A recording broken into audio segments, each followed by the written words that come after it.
Mickey and Matt, yeah, they're cranking it up, jumping down theories like a hyperactive pup. Rambo Joe lit the fuse, Dave said take control. Now we're broadcasting live above the rabbit hole. Ancient aliens, lizard kings, government plots and shadowy things, laughing while they're chasing the truth in the dark. Are we crazy? Sure, but that's the spark. So smash that like button, buckle in tight. We're going down deeper than a cue drop tonight.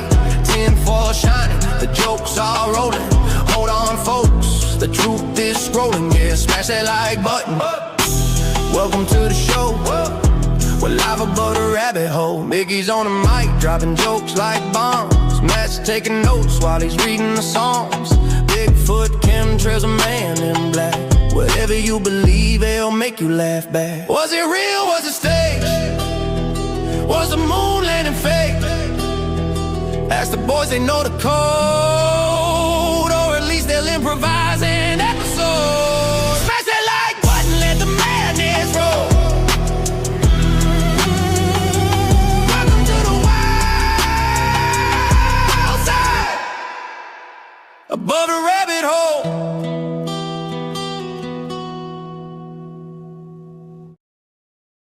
If you guys would have just saw the last 90 seconds of our lives. Fresh out of wardrobe, buddy. All right, I just got to tell the truth. Yeah. Go ahead. So I forgot that I'm wearing the same shirt that I did yesterday. I hate that. I'm not even going to lie about it, dude. I can't lie about it. So we had options. I thought I had a shirt here. I Right. really did. And then I realized when I got here, oh, my God, that shirt's not here. Right? So we were originally going to do jacket. Right. I was going to wear the coat. But it's 90 degrees in here. It's a little warm in here. Right? Yeah. So I was like, screw that. I'm just going to turn the shirt inside out. Right. And then so I took my shirt off and you go, why don't you just go bareback, dude? And I swear to God, how long? I literally went like this for 30 seconds. I thought about it so hard. Look, man, if Bert Kreischer can do it, yeah, no, you can do it. By the way, I have pictures of me being that, like down to my boxers on stage 25 years ago. It's burned into my psyche. You've seen it, right? Yeah, I have. So whenever people say Bert Kreischer, I go, it's close to who had you it did first. it first, right? I'm not saying that, but it's pretty close. I did it before knowing he did it. Put a 1 in the comments right now if you think that the Mick should do the show bareback one day. 1 if you think he should do it. 2 if you would rather him not do it. How much money would I need to raise to do it, you think? $5. No way. Folks. No, I want to raise money for charity. I'll do the whole show. And I'll even sit like this, dude. Look, I'll do hold up. Like, I'll give a full body shot. Right. Just letting it rip. Yeah, are you gonna wax first? Or you just gonna go all natural? Oh, it's this what it is, dude.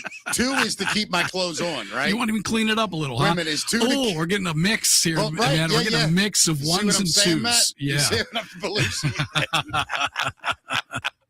So Belushi put a 3 up. Yeah, yes. of course. No, but so this is what I'm saying, dude. Let's get into this because today's show. I love this topic, by the way. I gotta say, man, we've talked. It connects. Yeah. So many. You know, I always talk about my little idea of the spider web and that little part in the middle where the spider starts. Yeah. Well, you've seen the awakening map. Remember the awakening map that I put up on the screen before? Yeah. It's like a giant web. So to me, what we're going to talk about today is I'm laughing at somebody's numbers as I'm trying to talk. We're going to talk to a guy that knows in a lot of detail how the money throughout history has worked and how that has controlled things. So what I like to do, like I said, before we get into it with the guest, is give my theory of it from a normie perspective. And here's what I think. The Bank of London basically is what you would call the old money of bloodlines, central hub in a sense that sort of came from probably either Rome originally, went through Russia. I believe it was Rome. It's been a city since Rome, right? And I mean, you figure people go, well, Rome fell. Well, you think all the gold and shit fell too? Yeah. No, it went with them. Same boundaries as it had back in the Roman days. Exactly. I believe. So I think this money has made its way back. And sometime in the Middle Ages or in the, right, I believe right after like the Renaissance or sort of during it, this became a hub of finance in the world that controlled everything. And I think there's a lot of money laundering that goes on in that city. I think there is, like, for instance, a lot of created and manufactured things in order to make them more money, like wars. People forget that this bloodline and this sort of connection of money was in the weapons business throughout history. They built the weapons, and I don't really think they cared about who actually bought them. Well, right? They can operate freely as well. I don't think that the city of London needs to answer to Parliament. I don't think they have any jurisdiction over London. They have their own mayor. Yeah, it's like that badass deal that the Vatican got. And guess who elects the mayor? Yeah, it's all the corporations. All the corporations. Yeah, and here's the best part. Like I said, it's like that deal the Vatican got. I don't know who the Monty Hall of the bloodlines are, but that guy's incredible. He can make a deal, right? But anyway, so I think this thing in itself, that the bloodlines are such a key factor to everything outside of it. In fact, I think it may be so close to the middle that it is the ultimate bloodline. And joining us today is a guy that I think does an amazing job when he talks about this. Please welcome to Above the Rabbit Hole for the first time of many, Belushi. What's up, brother? What's happening, guys?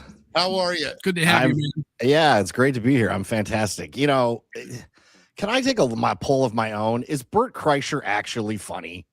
I got to tell you, I know Bert, man. I've interviewed him like 5 or 6 times. Dude, Belushi, look at me. If we're sitting at a table and that dude's at the table, you thank God every 5 minutes he's at the table. He's one of the funniest human beings to be in a room with. One of the greatest storytellers you'll ever meet in your life. I have to That's say, all I have to say. The machine story is pretty epic. It's one of the greatest of all time. Yeah, and as somebody who's traveled abroad quite a bit, you get into some. If you go looking for trouble, you'll find it. Yeah, I heard a million great road stories in foreign countries. Bert's still ranks number 1 road comic story of all time. Yeah.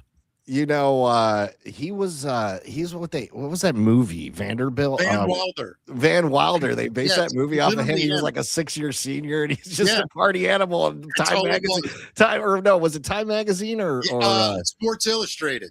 Was it Sports Illustrated? Yeah, best party campus of whatever. Well, I'm pretty sure it was Sports Illustrated. Or you're right. It's something weird like that. I thought it was a rock and roll magazine. What's it called? Maybe Rolling Stone. Rolling Stone. They did one of best party campuses or something. Yeah. Okay. Yeah. Sounds like a Rolling Stone article. Yeah, I think you're right. Anyway, all right. Now, dude, you heard what Matt and I were discussing in regards to, our brief knowledge of it. How close are we in our very wide, broad view of it? Yeah, it definitely started with the nobility class and bloodlines throughout history, including every single president that we've ever had, are the rulers and controllers of the world. If you look at World War I and World War II, basically these are family spats across Europe. Some of the things that were happening with Germany, oddly enough, after World War I, cozying up to Russia of all places, because Germany had the tech and the manufacturing prowess, and Russia had the resources and had the grain. So they've been not wanting us to play with Russia for a very long time. Isn't that interesting? But we're going to go back way further than that. All right, we're going to take makes the most sense. All right, yeah, we're going to take a little journey through what most people never see. So this deck is 17 slides, wink, wink. And it's really, I'm going to take you through the invisible architecture that's quietly shaped the global economy for 330 years, arguably longer. So this is all sourced factual deck.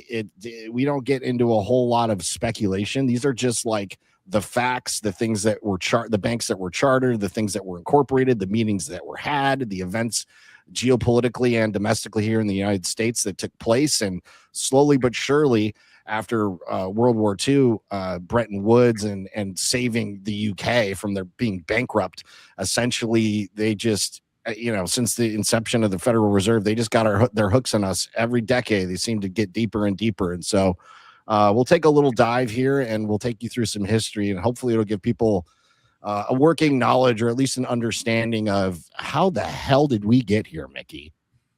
I have no idea. And if we find it out, I'm going to whoop somebody's ass. Right now, London is probably like the second biggest financial, like next to New York. Probably next to New York is the biggest financial district in the world. Is that accurate? Yeah, I would say that. Singapore and Switzerland have quite a bit of wealth. For tiny little countries that turned small little areas into these economic massive earners, but they don't earn because they produce anything. They earn because they get a little piece. They get a little taste of the protection racket, if you will. You got to come through us. You want your gold refined? You got to go through Switzerland. Right. You want to set the prices for the London for metals and for diamonds? You got to go through City of London. So. They've had their hands. Yeah. Like I even to this moment, and then I'm going to stop because I can do this for 10 hours, every one of these topics. But the thing that's unbelievable to me is once you hear it, like when he just says that, oh, you want your gold and diamonds, you got to come through London, right? Yeah. And then you go like this, fuck, that's true. Yeah. And then you go, why? And then you end up here losing your mind and going, I hope I make $108 this week. Right. Yeah. Let's continue. All right. So where did it start? It started in 1694. That's when the Bank of England. So you said the Bank of London. People getting confused. The City of London is the sovereign square mile. When they have their own mayor and everything that you were describing is accurate. The Bank of London was the original central bank. So the Bank of London started in 1694, and it wasn't born necessarily out of like a grand economic strategy. You touched on it, Mickey. What do you think it was born out of? I mean, war. I mean, that's what everything is built out of. Yeah. It's the easiest way to make money because you need everything during war. Yeah. So King William III and Queen Mary needed money to fight France. This is after the Inglorious Revolution. So what they did was they granted a royal charter to a group of City of London merchants. In exchange for said relationship, they raised, what do I have on here? 1.2 million euros. And they did this with private shareholders, and that got the bank up and running in order to lend to the government. So now you're in a perpetual model. We've introduced a central banking model. This is the template for all central banks, which is you leverage your population's production, right? Your GDP and your tax base. So what can we use as collateral in order to borrow this money? Well, we can use our citizenry. And so the Bank of London says, okay, yeah, you tax how much? How many people do you have? Okay, what do you make? All right. Yeah, we'll give you 1.2 million euros. No problem. Never meant to be paid back. The whole system is designed so that it can never be paid back. It's debt on top of debt on top of debt. And where are we today? 40 trillion in debt? Yeah. So now, right there, though, this is a very important part of the start of this, I think. And I think some people miss how important this part is. You need to remember who those two countries are at the time as well, when you have England and France. Like where that entire migration that settled out of Rome, out of all that, who were actually there? Like France, you had the Franks. I mean, and it's just really interesting. Belushi's done an amazing starting point here, because if you literally go from that point backwards further, it really starts to get wild how you can literally trace it through It's incredible. Yeah. And so accurate. I do a lot of work with Duppy. I don't know if you've had a chance to meet Duppy. He does a lot of this bloodline work. I mean, he's traced some of these families back to the Phoenicians. Yeah. And he's working right now on some of the origins of Islam. So shout out to Duppy. But how this is all intertwined, and they use religion, and they set up proxy states like Israel. We'll get into all that. All right, let's go. Yeah. So where was I? Yeah. So for the next 252 years, until it was nationalized in 1946, the Bank of England remained privately owned by city shareholders. So just like our Federal Reserve here in the United States, it's a private corporation. That's how they're able to get away with a lot of this tomfoolery. So that has been up until today the longest running private central bank in history. So that's the template. Wow. And this is so sort of simple to see too. That whole city is a corporation, right? I mean, I think a lot of cities are, but that city itself is its own corporation, right? Yes. Now they also have, this is interesting, because the loans were given against the citizenry, that gives the corporations ownership of the citizens. Technically. In a sense, I mean, this is the original usury from Jesus flipping tables repackaged and imagined, right? Sort of in the quasi-modern era, if you compare it to biblical times. Yeah, and I think even if you bring it to today, what's really interesting to me is that when you look at how the money stays in these cities, and then you've heard all this talk about since 1863 or even beforehand, the United States of America has been acting as a corporation that basically since 1913 was set up. It's a very interesting thing to learn in 1694 what happened in 1913. Go ahead, man. Okay, so and you're dead on. We'll get into the Federal Reserve and how it started. Thank you. So Lloyd's of London and the insurance of risk.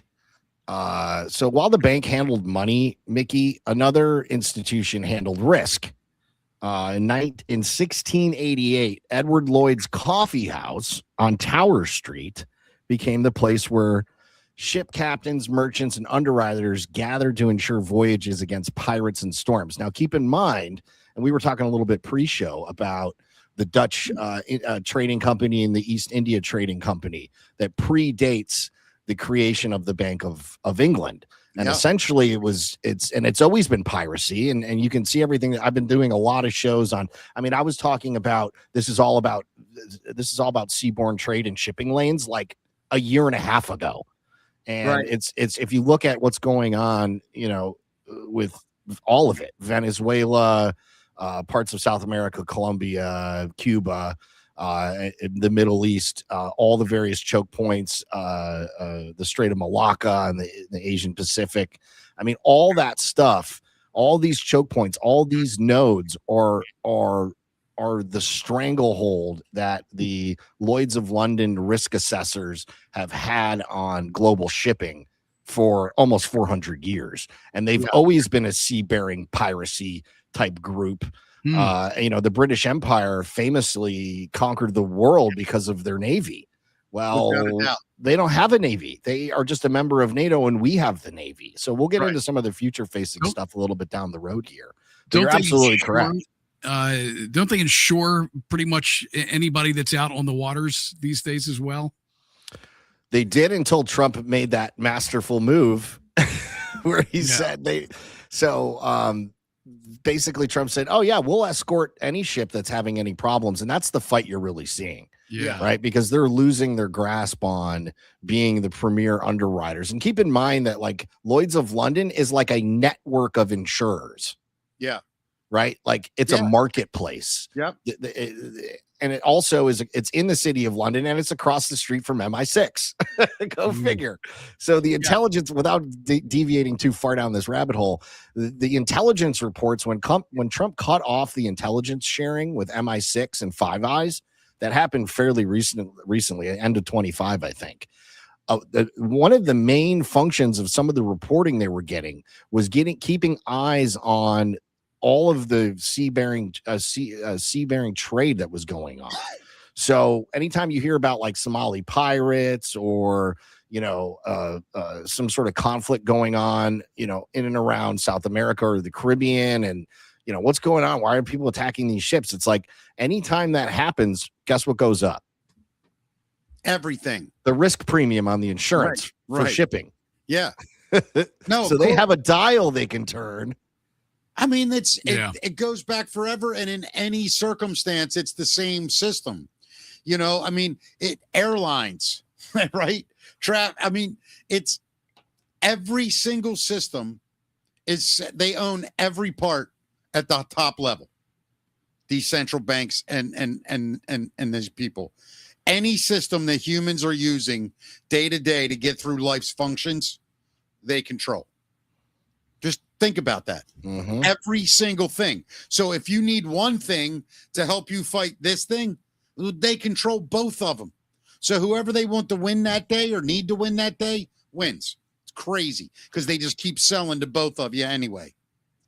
So I don't have this in this slide, but the year rings like a bell. 1871, the Organic Act here in the United States, and over across the pond is the year they incorporated the by Act of Parliament, Lloyd's of London. Right. So today in 2024, so the last numbers I saw in 24 wrapped up, Lloyd's wrote almost close to 600 billion in premiums USD, so about 520 billion in euros, which is about 40 to 50% coming from North America. So we're fitting like half that bill. I mean, without us, none of this works. What they've been doing, it doesn't work. If you understand the various sovereigns involved, like the Netherlands and Switzerland, the Bank of London, the Vatican, what's going on with this big hula and the fighting with the Pope? Well, seems to me like we're exposing the deep church because they're the ones who are the arbiters of morality and society and, how we should be treating each other. And, you should let them come in and rape your kids. You should let these crazy rapists, murderers into your country. Don't be mean. Don't be mean, Mickey. I've heard you've been being mean to the immigrants. Have you been being mean to the immigrants? Listen to me. I'm going to say this right now, damn it. Anybody that comes to this country and they sign the guest book, I am their friend immediately. But if you sneak in, just understand, I don't know you and nobody does. So it's just, I mean, if you pass the part where the country says, yes, you're allowed in, I accept that. You're my countryman, my fellow countryman at that point. Prior to that, you're allowed to be here. If you're on a passport or a visa, it's not about foreigners or immigrants. It's about not knowing who it is. And if that makes me racist, we need to vet people, be it. And they need to do it the right way. Yeah, and if that makes me racist, okay, look me in the eyes.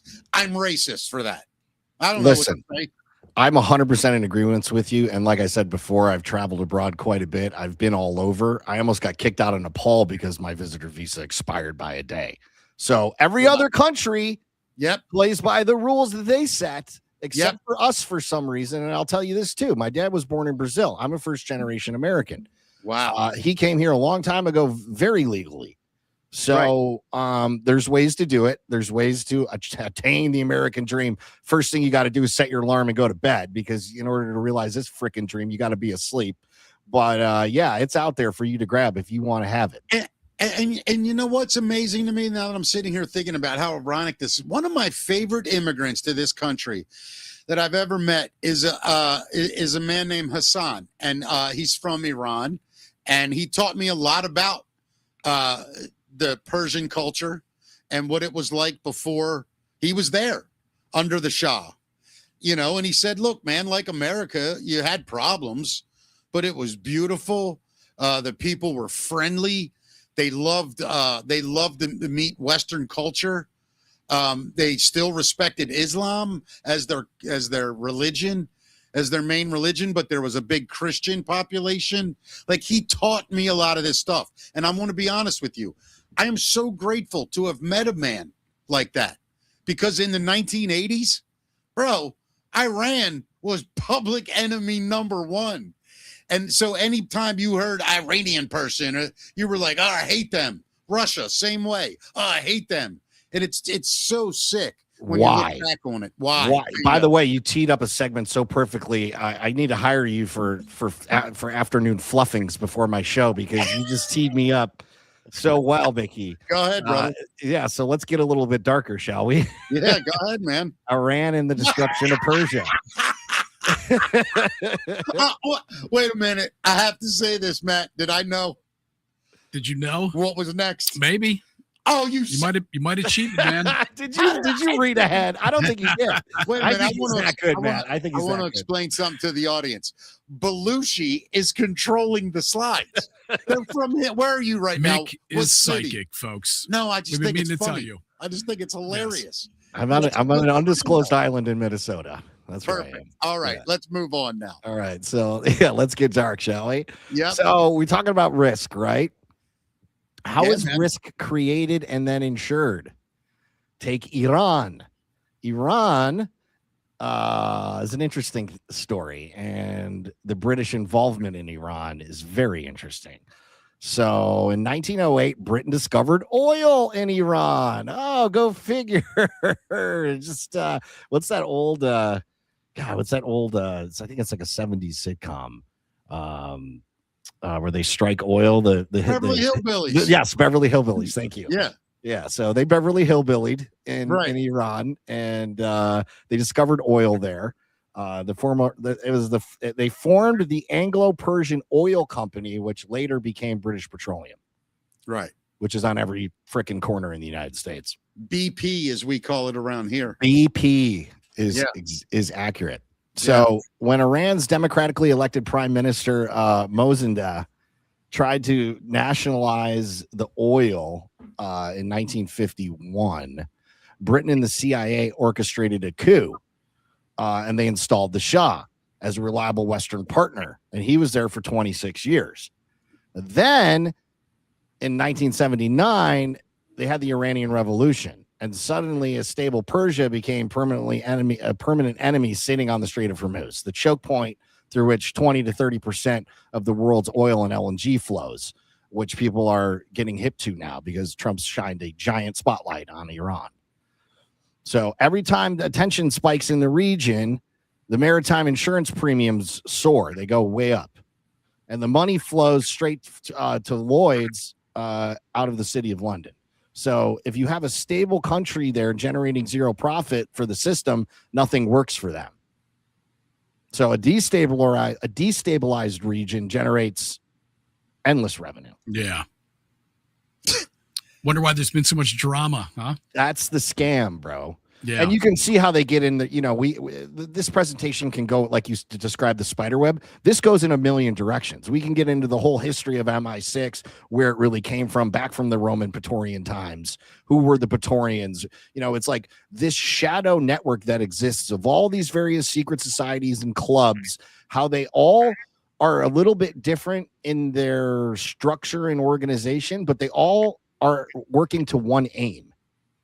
But they infight too for who's going to control the aim. Like I heard a great I heard it kind of explained in a neat way by a gangster, like an old mafia guy. And he said, the dirty secret is that they use all the mafias. I don't know why I'm trying to talk like him, just because it's fun. He goes, they used all the mafia guys, the CIA. Then this is what they did, right? They go in, they get gangs. They find cultures that are good at something.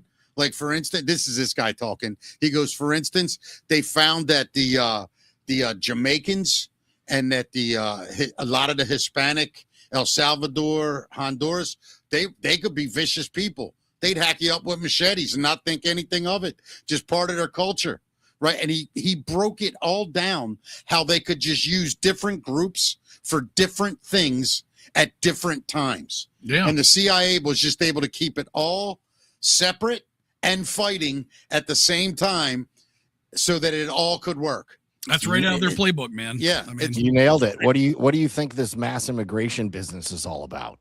Building an army. That's what do you think the green news scam is all about? Well, to me, the scam on the green thing, the ultimate scam, was to sort of, I'm confused there. I'll be honest, because I do understand the idea of clean energy. I mean, that's got to be better for people. But I think the problem was for them, they thought they were just trying to take power away from oil, to get rid of oil nations, which is where all the power really comes from. That's exactly right. So you came full around to it. So what's Trump doing right now? He's taking control of all the oil. Right. And I do agree. I think there's cleaner ways to do things, and I think we are moving into that era. I do but too. we have to clean up the mechanisms that currently run the world, which is oil. You can't scale solar energy. And you've destroyed landscapes all over the planet, including the UK. They're the worst offenders. And guess what I just saw this morning? Russia's going to double down on sanctions potentially to Europe for LNG exports. So Europe is our partner. Europe is not going to have any air conditioning this summer. That's number one. Number two, I mean, they're telling their people, energy lockdown, shutter in place, take your roof racks off your trucks, don't drive anywhere. Oh my! Hey, we got a breaking story here, Matt. Okay. Apparently, Rambo is in the chat room begging for a link, and I just saw that. And we can send him a link. Yeah, Rambo. Yeah, Rambo. What's up, dude? The email right now.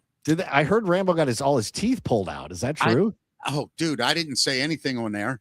Uh-oh. I have no idea. I just know he had surgery yesterday. I know. I don't know what happened either. I just talking. Did you literally make up what it could be? I thought he was getting like something with his tooth or something, but I have no idea. He got braces. I think he's changing his identity. Yeah, now he doesn't want it. He will. I just saw it, buddy. Man, Rambo. It's a tough crowd around here. He makes us pull over the show, and then he's not even going to come on. But listen. I know my place. If he wants to come on, he comes on. That's the way it goes around here. Joe, we love you, Joe. He's coming. I hope you're recovering, Joe. All right, so let's. He'll jump right in. So they destroyed Persia. Yeah. Turned it into Iran, basically, because the Persians were a very proud, industrious people, and up until 1979, they were doing really well under the former system they had in the 1950s. Yes, for a while. So, all right, let's jump to Israel, and then we'll go back to Jekyll Island. Just one thing, Belushi, about that last little thing there about Iran. Hold on. You don't even have to go back to it. It just was, I wanted to point out that there really is a lot to be said for people that came to America, that fled Iran towards the end when they sensed this revolution coming, that came here. Yeah, a lot of them at the end of the 70s, early 80s came. Yeah, and there's a huge population in Los Angeles. Huge. Yeah, and they will be the first to tell you that it's not even the same country that they left. Let me tell you something about the Iranians I know in LA, because I lived in LA for 10 years. Yeah, I know you did. Yeah. They're freaking loaded. They're all doctors and run businesses and lawyers. And I mean, they're like, they're like a couple other groups we know, but they're very smart. They're very smart, and they're very good with money, and they like making money, and they like spending money too. They're very flashy, but they're great people. I love the Persians. They are good people. I mean, that's the thing. They're good people. Very family oriented, very much in touch with their beliefs, and great food. Really, really fun people to just be around, and especially when they're in their element with their people. Yeah. Yeah, I have nothing bad to say about any Persians I know in the United States. It's Israel, on the other hand. Stop. See what you did there? Go ahead. I kid, guys. Can I say something? I'm trying to keep it light. Go ahead. Israel flashpoint, like leaving the bank in London and going to Israel real quick. It's like that. The bloodline that landed in London handles all of the insurance and money, and the bloodline in Israel handles all of the intelligence and defense for the region. Yeah. Well, I mean, for the evil part of it all. Yeah, well, the whole bloodline line thing. Yeah, it's interesting. I mean, Bibi Netanyahu has to keep this conflict going, otherwise he's going to be brought up on war crimes. I mean, Bibi is not popular amongst the majority of the people, and the Jews in America are not fans of Bibi. And obviously we see what's playing out with the influencers, this, that, and the other, and a lot of light is getting shown there for people to look for themselves. But if you think Bibi's controlling Trump, I got a bridge in Baltimore to sell you. So I mean, we'll see what happens. I mean, my big prediction with that is he keeps he's created the Abraham Accords and he's created the Board of Peace. He's had all these players sign on to do sovereign transactional deals on a level playing field with the United States. And when you take away all Bibi's enemies and he's got no one left to shoot rockets at, what the hell is he going to do? Yeah. That's the Israel for last part to me. You can't solve that part, and you can't solve, and I think Ukraine, Russia is a fast follow, but you can't solve any of that until you get control of what's driving all the money flows. And that's the choke point. So again, it's like we made all this hoopla about nuclear, this, that, and the other, nuclear dust. And Operation Midnight Hammer, all these things, right? And it turns out that the real nuke that Iran possesses that they will use is shutting down the strait. And I said that 3 weeks before the war even broke out. I said, I don't understand. I'm like, everybody's looking at this like, they're going to nuke Israel. I'm like, if they could have done that, they would have done it 10 years ago. The real power they have is shutting down the trade. 100%. Let's bring Rambo in right now. Rambo's here with us. You there, dude? Yeah, I'm here. What's wrong? What's up, Eeyore? Yeah, Jesus. What is that? That's a guy with no teeth.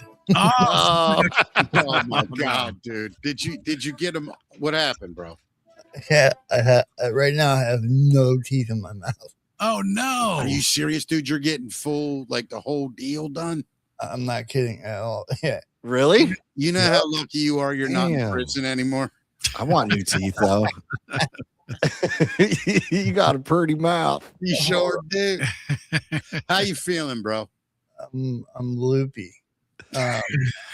He's got no good. teeth. At least they give you on some good drugs. Yeah. Yeah, every time I walk past a mirror, I look like that guy. I can't believe, bro. Do you know what you're doing right now? Like, are you gonna be mad at me tomorrow? No, I don't. No. Okay. I don't lie about anything. I know you don't lie about anything, but I just okay. There's a very popular genre of videos that floats around the internet where people they come off of their surgeries after this. It's going to end up in some kind of compilation somewhere. Dude, come on, let us see it. He sounds like Marlon Brando with the cotton swabs in his cheeks. Come on, bro. Come on there. Hold on a second. I'm going to see your mouth, He's boy. gonna do it. He's gonna do Let me it. see your mouth. I'm not going to. Hold on. I'll show you something. Give you $50 to show your mouth, boy. I got a $50 rent right here. I don't know what these guys are talking about. You've never sounded better, honestly.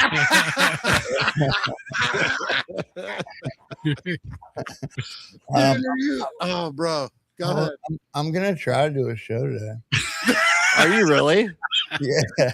Oh, man. It's going to be It's Yeah. not. I can't even say it. It's not gonna be at 2. It's gonna be at 8 after they put my teeth back in.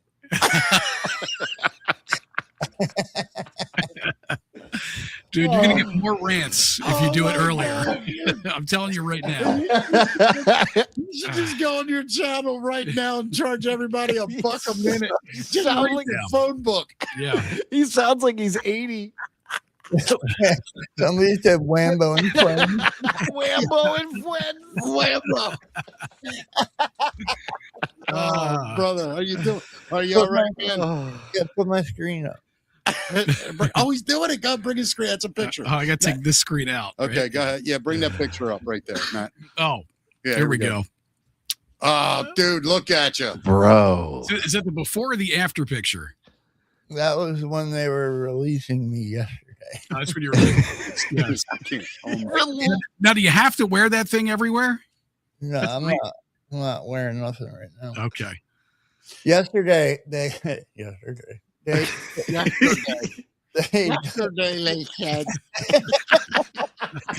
Yesterday they said this. I said sometime this week. My fabies was on fiber. Oh my God. suffering. Yeah. So go ahead, buddy. Yesterday they took all of them out, and then they put a whole bunch of metal in my mouth. And today they're putting their teeth in. And now, Wait, you go back today to get the teeth installed? Yeah, that's why I'm so rudely interrupting you, because I gotta leave. And you are planning to do a show later. That's what I wanted to tell everybody. Yeah, I'm gonna we had a show lined up. I did all the work. With brand new choppers, folks. With brand new choppers. I literally have tears in my eyes laughing at this. Oh my God, this is incredible. We're not gonna do it until This is dedication, folks. Dude, we're not gonna do it until 8 p.m. 8 p.m. 8 p.m. 8 p.m. East. Yeah. All right. Now listen. Get some rest. Take care of yourself. we love you, brother. No, we do, man. You good? You all right? Yeah, I'm all right. Text me later if you're gonna go on, man. I'll share it. Whatever you want me to do. It's a decision that we're gonna make after I get my thing done today. We should just pay. We would pay 3 tongue twisters. Jesus. Oh my God. Do me a favor, Joe. Just say, see you soon, guys. I'll see you soon, guys. I love you, bro. I'll talk to you later. Love you, Joe. See you. See you, bro. Oh my God. Oh, This is what our show was created for. Yes. These moments, man. Absolutely. Oh my God, dude. Oh, thank God it was Belushi as a guest, too. A straight guest may not have handled that. yeah. Can you imagine? They pull the presentation over. Yeah, We would have scared them away some for dudes sure. on here like, well, if you follow the ginger route till its natural process, what you'll learn is that if you I'm sorry, there's now a toothless man on the phone. I thought he was joking. I was joking when I said he got all his teeth pulled out. Apparently, I wasn't wrong. No, You you were right on the money. Oh, dude, listen. Some dudes get some teeth pulled. Joe got all that shit pulled, like, bam. Whew. Just that guy. Like, there. Hey, man, I just want to, let's get back to the damn Yeah, bloodline. but here's the thing. He's going to have the best smile at the end of this at all. Oh, hell yeah. You know, it's as best his teeth are ever going to look is today. I'm so happy At 8 for this p.m. guy, East. dude. Knowing his history and his story and to see where he's gotten by doing what he's done. Amen. I don't care. That's a beautiful thing. I would take that success story sometimes over a traditional one. That's just, and most of the time, because Yeah. it's harder to do it the way Joe did it. So we had Well done, brother. We had almost had you shirtless and Joe toothless today. So let's see where else this show takes us. I'll tell you what, Belushi. Hey, Matt, I tell you what, I'm about to take my pants off, and it'll be a real party. I figured something like that was coming. Yes. All right, back to this. Okay, so Flashpoint, Israel, creating problems. Go. So, similar to Persia, the same pattern appears in the Middle East with Israel.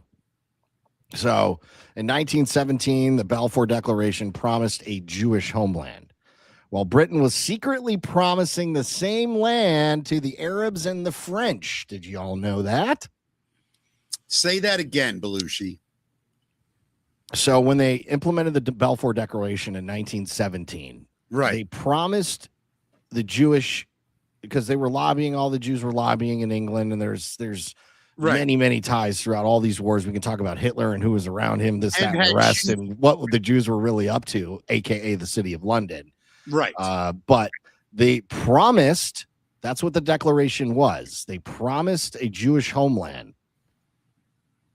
while the Brits were secretly promising the same land, which the Arabs were already inhabiting, to the Arabs and to the French. Yeah, weren't they creating currency for them and everything?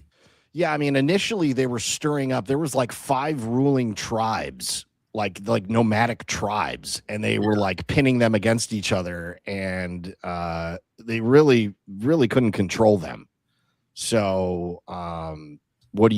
You promise the land to both sides, and then you have remember when it's like you're never going to solve this. Everyone's always thinks about this conflict like it's thousands of years old. They just hate each other. No, they were both promised the same thing and they didn't get it.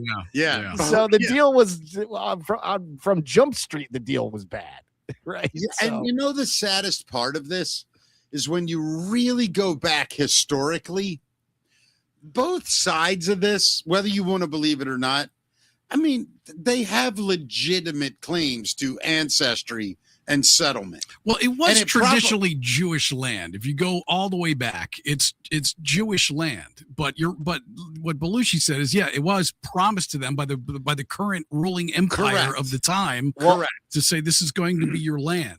Yeah. It wasn't importing Khazarian Jews from Europe. It was the original Hebrews that were the Palestinians, the whole region. That's the weird part. Like a lot of them are actually, they have like similar bloodline. Am I right about that? Or is that? Yeah, no, they have the most strongest tie to the original Hebrews. Yeah, it's bizarre. Yeah. It's literally bizarre. And that's where everything we're learning, it comes in. And by the way, you're welcome, Wambo. Have a good day. Thank you to everybody. Guys, check out Wambo and Friends. Wambo and Friends. Yeah. Anyway, I mean, I think the thing with Israel that I think is so confusing to me is you listen, man. I was raised a Catholic. I got taught the Old Testament. I got taught Hebrew history. Mm-hmm. I had an affinity for Hebrews, and going back, 6,000 years. The laws that we still live by are affected by those words. To me, that meant something. And as I got older, I started to realize, okay, some of this is weird. Some of this is bizarre. But when you see how it's been used now in itself, I feel badly for the Jewish people. Right. So after the Holocaust, the Jews needed safety and they needed to put them somewhere. Right. So you have a group of desperate people who were placed on a tiny strip of land surrounded by hostile neighbors, no historical grounding or rooting in the region, and no strategic depth. They put him there and they're like, okay, good luck. There's no industrial setup, nothing, And what's even more strange to me, I have this question. Why did they need to go to this land? I have the answer. The result, 75 years of engineered instability. But wait, I have a bigger question. Once the Nazis were defeated, those were the only people killing Jews. The Nazis were destroyed. Why couldn't they just go home to Russia, to Poland? I'd never understood that. Like once we came, America showed up, we beat the Nazis. Go home. It never crossed my mind an answer to that question. And I'm not saying that as in an anti-Semitic way. I'm saying it in a historical, contextual way. Why did they need new land? Once the Nazis were rid, you can go home. The people in France went home. The people in England went home. The people in Africa and North Africa went home. People in Italy went home.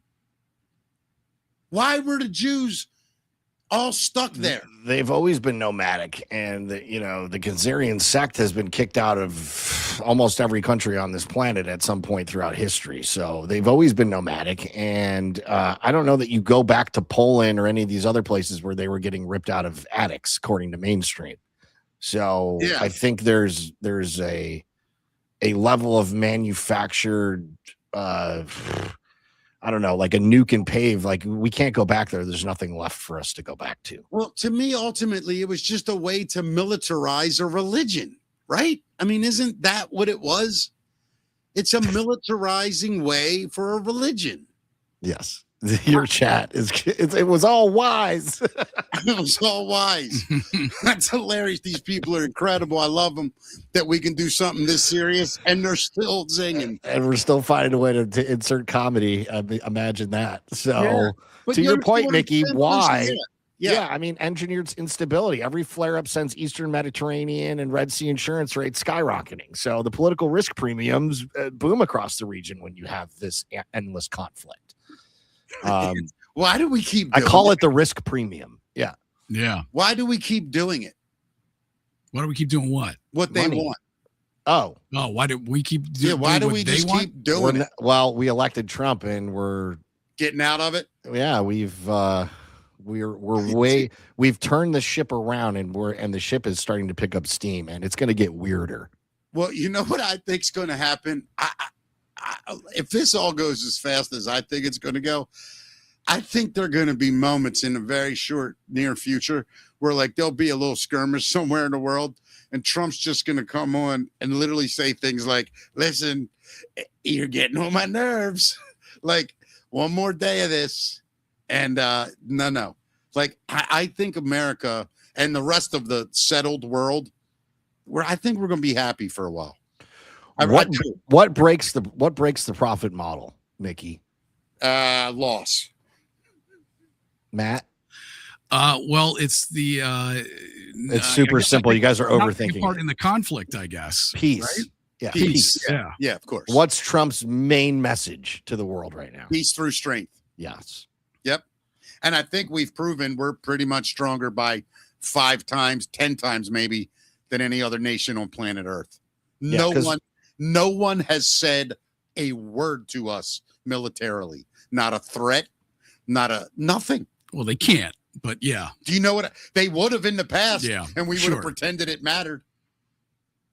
So where does it go next, dude? Well, we're going to jump back one step in history and then we'll jump forward. But just keep in mind that the permanent conflict is the feature. It's not the bug. It's again, this inversion of all things across anything that's in the matrix. It's inverted, right? You would think that peace would be, everyone would be productive, right? Like that everyone would be, no, but only a few rollers and controllers make the money when conflict is the feature. Right. The risk premium.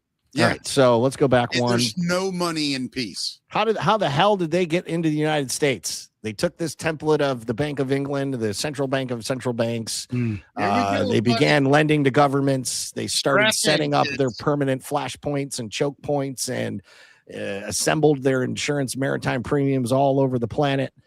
And they're like, how do we get it? How do we get our little system into that pesky little country, America? Well, you guys heard of the famous Jackal Island meeting of 1910? Yep. Of course. It was the beginning of the central bank here, right? Yeah. So 1913 was when the central bank was created out of the Federal Reserve Act of 1913. But a small group in 1910 of powerful men, industrialists, bloodline families, including representatives from J.P. Morgan, Rockefeller, and European banking houses like Kuhn and Loeb, had a secret island in Jackal Island. They all took the train there together. One of them even had a shotgun on the train ride because they were pretending like they were going on a hunting trip. Yeah, hunting down your children's souls. Wow. Right. And they devised the blueprint based on the Bank of England to set up a central bank in the United States called the Federal Reserve. So under assumed names, they drafted the blueprint and brought it into power in 1913 through the Federal Reserve Act. And then Paul Warburg is a notable name here that I think people should look into. Very, very wealthy family. He was one of the original architects who had studied it from the time it was a Dutch economic scheme before it even went to London. So they had all the players. They had the capital, they had the brain trust, and they had the leverage or whatever, because it's all based on blackmail. Who knows what it was back then on the people in Congress to get this thing through. But they were, excuse me, they were in cahoots with London as well, though, correct? London sort of. This is the London blueprint. This is the Bank of England blueprint. Yeah. What I mean is, though, but they at that point would actually start doing business together. Yeah, these were all European banking families. Yeah. Yeah, like this is JP Morgan and Rockefeller were the ones in America. So they were the ones, Right. Yeah. So it's a group, right? But yes, it's essentially, yes, you're correct, Mikey. It's unreal. All right. So that's the Federal Reserve. Federal Reserve. So what is the Federal Reserve? It's a structure that reflects the private template that we discussed. It's 12 regional banks that are privately chartered corporations owned by member banks that get this, that earn a 6% fixed dividend by law.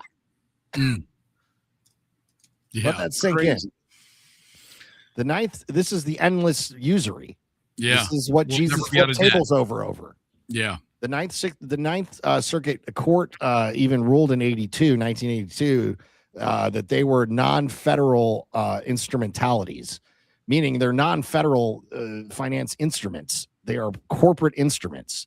So they're independent, privately owned, and locally controlled by corporations. So this is how they set up. This is how they stack the various institutions, banks, and corporations around being able to move and flow capital globally, where they get a cut of everything and they make their own rules. They assign their own people. They assign their own boards. Nobody votes for these people. Yeah. And guess who the United States government gets their money from? Yeah. The Federal Reserve. Yeah. Again, they created a system where they lend to governments. And again, it all started out of needing money to finish a war. What drives the lending? World War I, World War II, Korean War, Vietnam War, Afghanistan, Desert Storm, blah, blah, blah, Iraq. Endless. Okay. And you want to hear and they finance it all, right? I mean, they finance essentially both sides of these conflicts as well. Yes. Yep.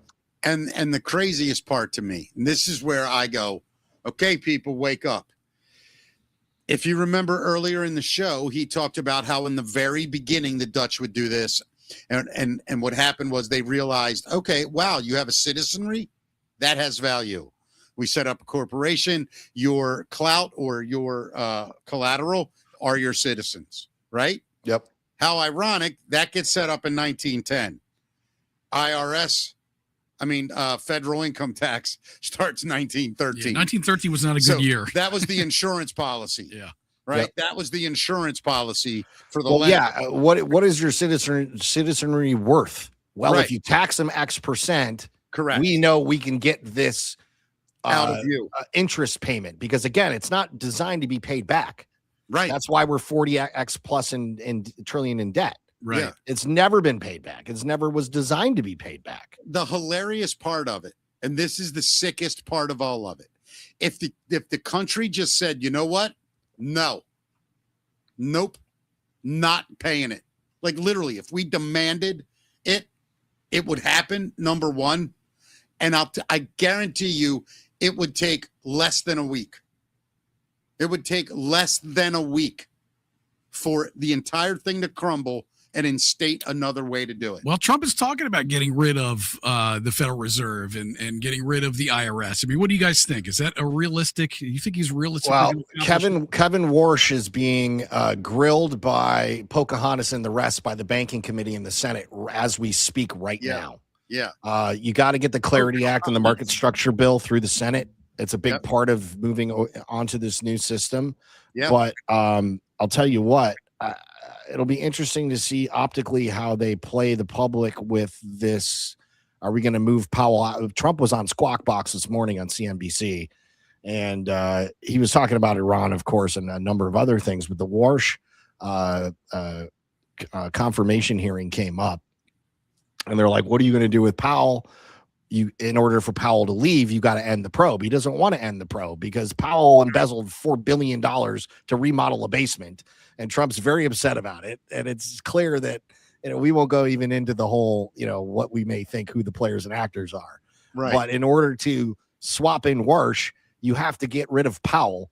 And if right now, because gas prices are high, and I'll tell you what, man. You get the gas prices down, everything else comes down. That's how the whole thing works. And I went to the grocery store yesterday. I wanted to cry in the parking lot by myself a little bit in my car afterwards, because it's like every other day. It's like things at the deli are going up a full $1. I'm like, what is happening? So, they were like on Squawk Box, well, would you be opposed to raising rates?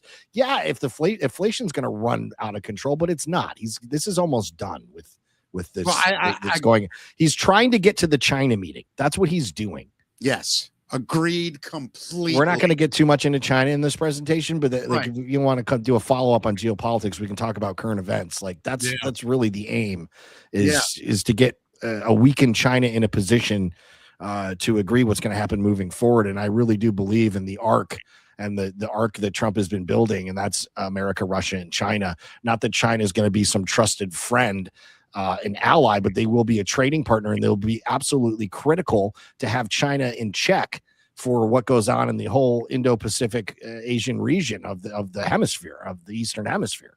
So, and China's getting hurt the most out of this. China and Europe. So it seems to me, you find a way. I think he's demonstrated the way we get out of NATO, but you still got to deal with China. Yeah. What do you see? Because China that's where all the Europeans are running. They're running to China now. The crap that they did to us and offshored all our crap to China, they're now running to China because they have no choice, because they're going to go down with the ship. I mean, Starmer, Carney, and Macron are on like a suicide death pact that they made in their treehouse. They cut each other's palms and did a blood pact when they were in junior high. I think you're going to see a European revolution.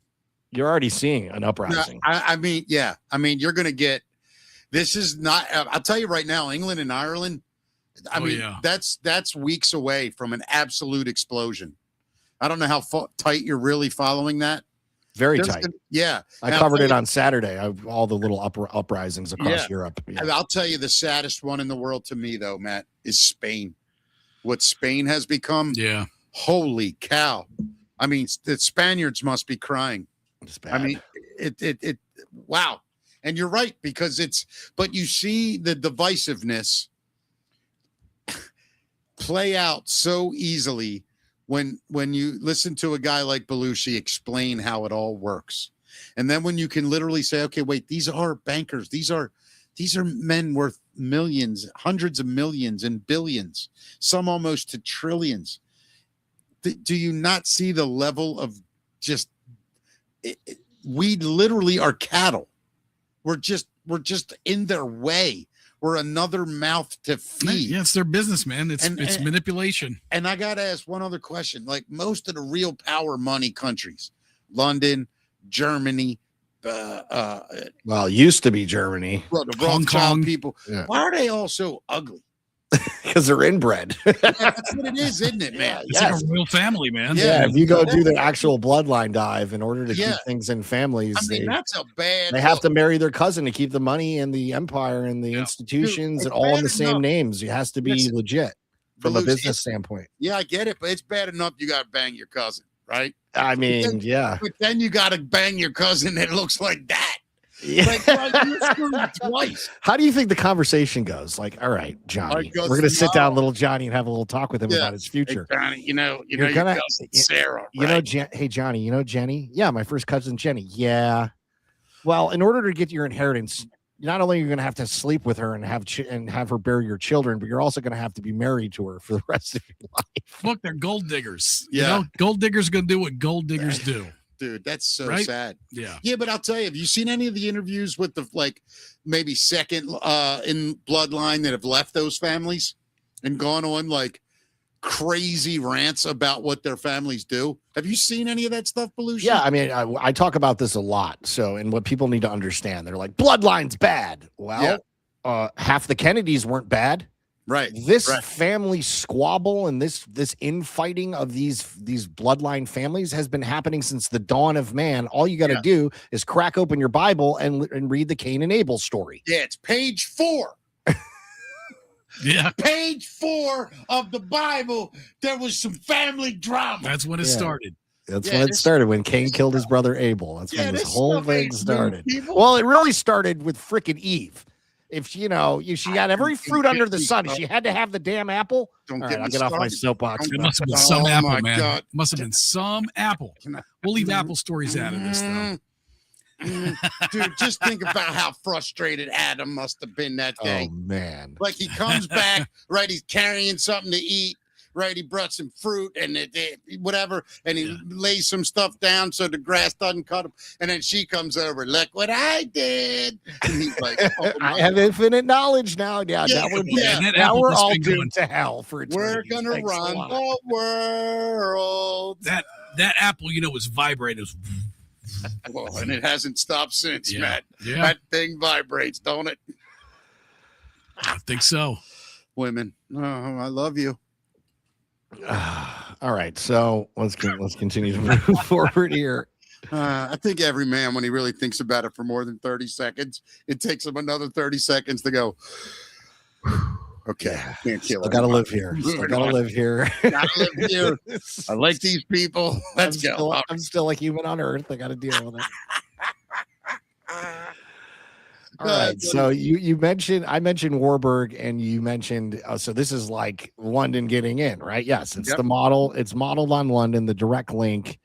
London and Washington formed a perfect partnership. London kept the older depot infrastructure, the offshore markets, the insurance, the global clearing, and the financial law. Also, our judicial law too, if we want to get into that. And then Washington brought the dollar as the world's reserve currency and the military prowess that is our U.S. military. So that's what America brought to the table. So together they formed this transatlantic financial system that has strangled the world ever since. Now, Belushi, have you ever seen, and this is a legit question, have you ever even seen anyone argue these points you're making? Bits and pieces of them, yes. It's the knowledge is out there, I think, in certain groups, definitely. I don't know if anyone's quite put it together like this. No, that's not what I mean. Have you heard anyone deny your work? Have you heard anyone argue what specifically? Argue that that exactly what Belushi is saying is true, like that those guys literally set up something that was the exact replica of the Bank of London and or the Bank of England, whatever, I forget what it is, and we did it here in America under Rockefeller, blah blah. Has anyone come in and gone, yeah, but it's not the same, or you're wrong about how it affects things? Like, what is the argument against what you're telling us? That's a good question. These are all factual, documented events. That's my whole point. Yeah, you can't really argue with it. It's hard to debate it, right? Yeah, I'd welcome a debate, I suppose. Right, yeah. But who's going to challenge this? Listen, nobody loves to argue more than me. I will find something to argue about right now if I could. The people who are benefiting from all this, obviously, are the ones who would argue for it, right? But it all comes down to money and power, I guess. I think you're seeing the argument play out in different ways. What happened on Liberation Day when Trump announced that we're moving to a tariff-based economy? What happened? The whole world freaked out. Yeah. So it seems to me they know the history and what I'm saying and how the system is set up and how it works and why it works that way. And Trump said, no more. We're not doing it. This is how we used to do it. Yeah. Right? And this is how we did it in the beginning of the founding of this country. Hey, Belushi, and we had a short few decades of just immense. Well, we had so much money, we didn't know what to do with it. Trump talks about it publicly all the time. Go ahead. Sorry, Mickey. No, I'm listening as well. One of the things that I think is theoretical is that what Trump is doing is allowing, and we're seeing these kind of messages are getting out more. You're seeing Rothschild videos on TikTok and Instagram all the Nick Shirley Facebook. Stuff too. All the fraud that we're uncovering. Right. And I think these shows like that we're doing are moving, and they're going. We keep talking about it. It's going to grow, but don't you think we are still being restricted?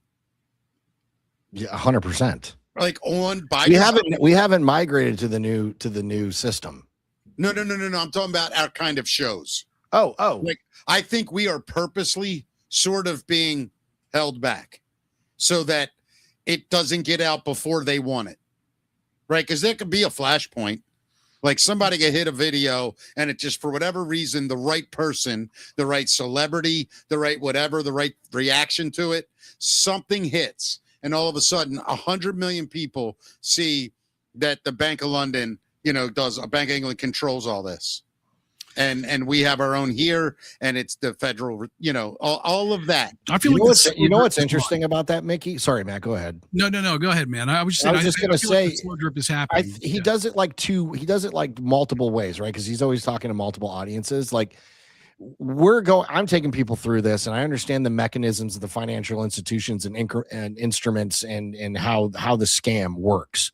Right. We didn't even talk about fractional reserve lending and things of that nature, like all of naked short selling in the markets, the derivatives market, like all the bubbles we create. Like there's so much fraud. The whole thing is based on fraud. Fraud is rewarded, whether people want to admit that or not. Clearly what we're seeing with Nick Shirley it's a thing.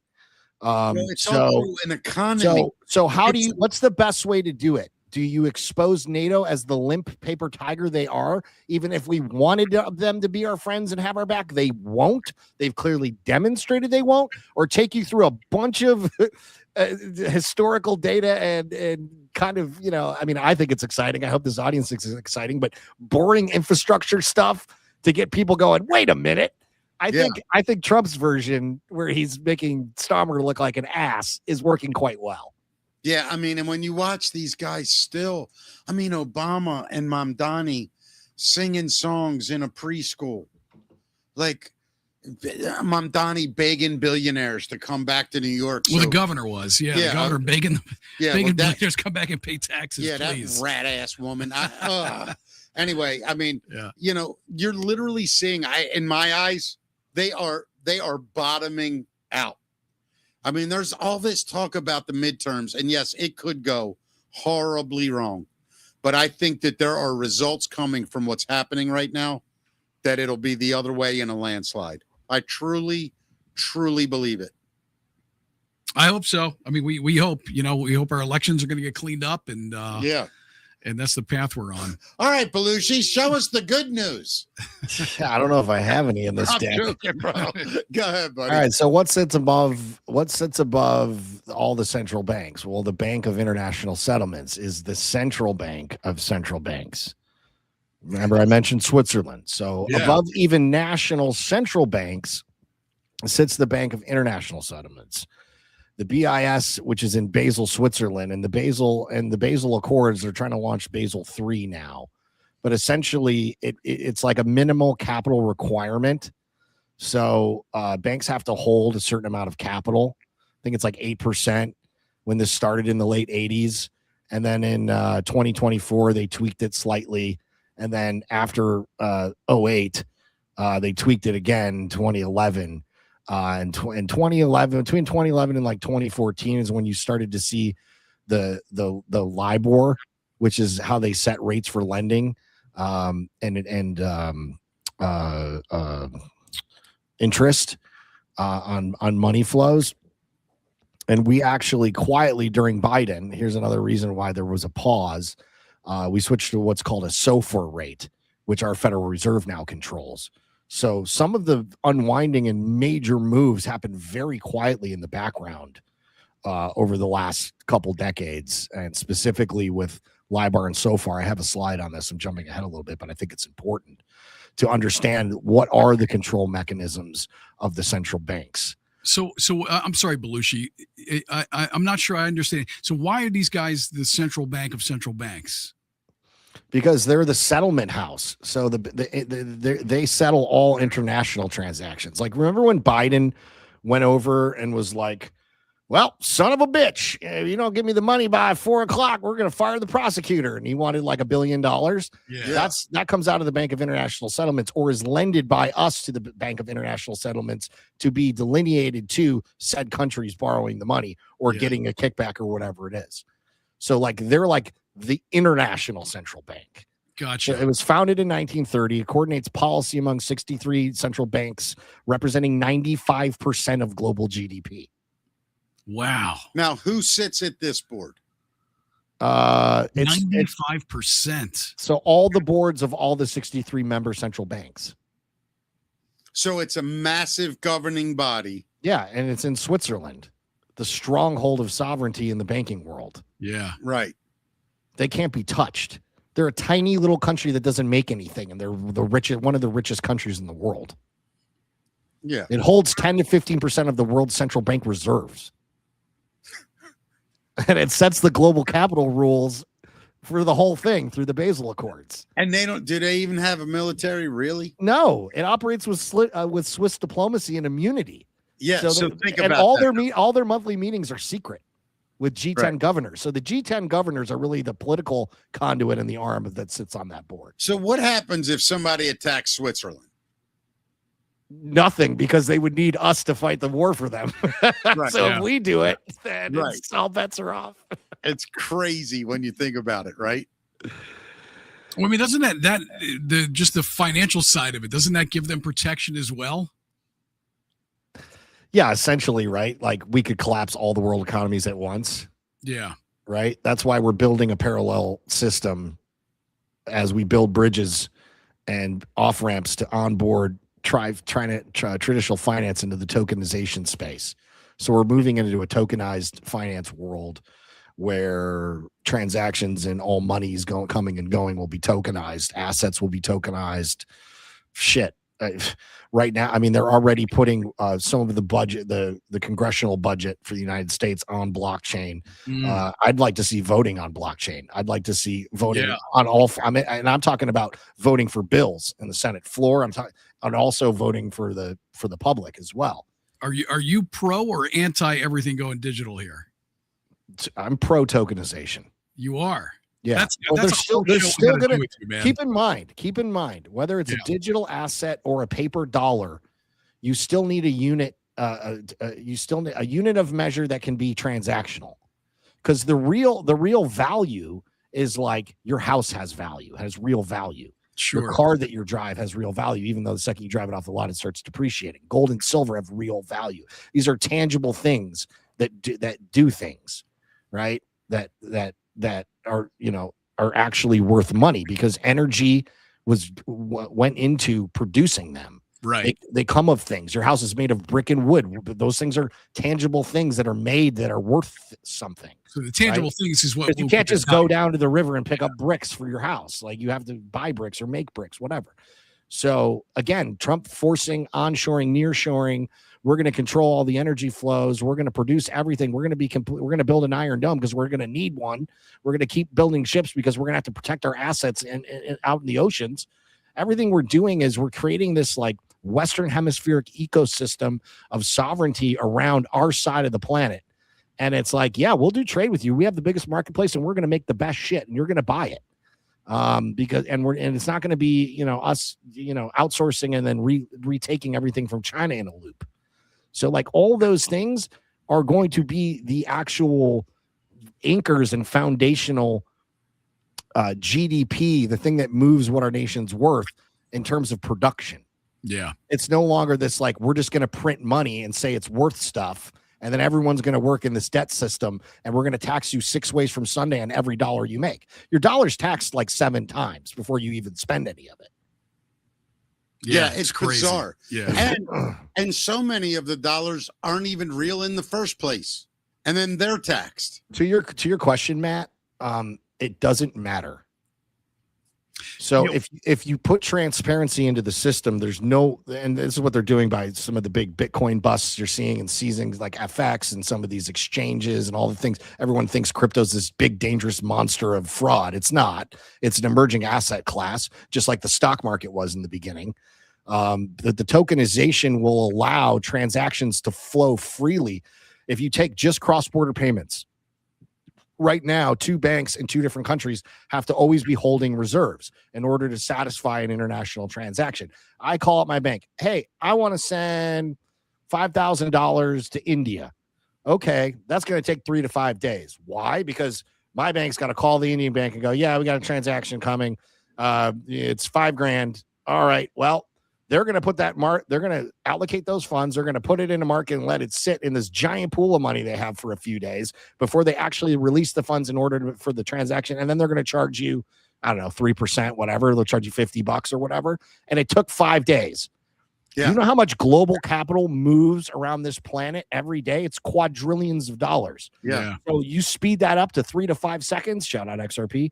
If you speed that up and you can have an exchange internationally across border in real time, yeah, trillions a day you're saving.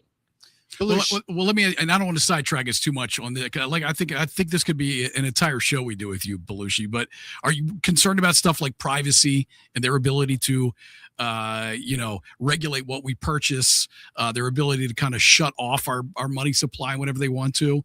Is that concerning to you, any of those things? Yeah, I hear the arguments out there. There's a lot of European countries that have already started to go down this the CBDC or central bank digital currency route, programmable money that can be tied to a social credit score. I've heard all the fear when they can do something like they do in China, where if you spit on the sidewalk, they're going to move you from a green to a blue or a yellow. And you're like, you have to wear a scarlet letter around it. They take some of your, hey, you bought too much gas. You might buy too much sushi this week. You got to cut back on the sushi. Yeah, right. Do you know how many guns are in this country? If they start doing that to Americans, you're going to see a real revolution in this country. Trump signed an executive order that they are not going to do CBDCs. They just passed a measure in the House blocking any attempt to even bring it back up until 2030. So in the interim, we're not going to see that. Now, will this be a battle we have to fight ongoing? Well, it's the U.S. government, so most likely. Yeah. Do you see a massive conversion of U.S. dollars to coin? What I see is the backing of the dollar and the Fed note being absorbed by the Treasury, and then the Treasury dollar being backed by a basket of assets, a sovereign wealth fund, real estate, technology, rare earth minerals, crypto, gold and silver, etc. Okay. That then can be used in whether it's a stable coin form or there probably will still be paper money. You think? See, that is for a period of time. I think. I don't know. Eventually, if we go off paper altogether, I mean, it's kind of a waste to print it all over the place. But people like the tangible nature of hey, my computer doesn't have to track me giving the girl at the farmer's market $20. Right. Yeah. Or I want to go buy something from you in your garage, and you want $4,000 for it, and technically I'm supposed to send something to the IRS. Give me $38.50. We'll call it a deal. Right, but you know what I'm saying? Yeah, I don't want anybody seeing that. Yeah, exactly. So it's like, do you still need? But cash? You have that amount. You have that level of privacy on the digital side too. Crypto, you could probably get. Yeah, so it just depends on what you're doing. But you still got to do it digitally, so it's tracked. Yeah, but guess what? I mean, unless you sell drugs, you got that money from your ATM, so your bank knows you took out $5,000 in cash. Oh, right. I hear you. Yeah. Right? It's tracked somewhere, Mickey. And by the way, all dollar bills have serial numbers. Everything's tracked. Yeah. No, I hear you. Yeah. Okay. All right. Let's move on from the central bank of central banks. They give me a headache. All right. So the birth of the euro dollar in the marketplace. Here's the other entanglement with Europe. Yeah. In the 1950s, London invented something revolutionary, the euro dollar market.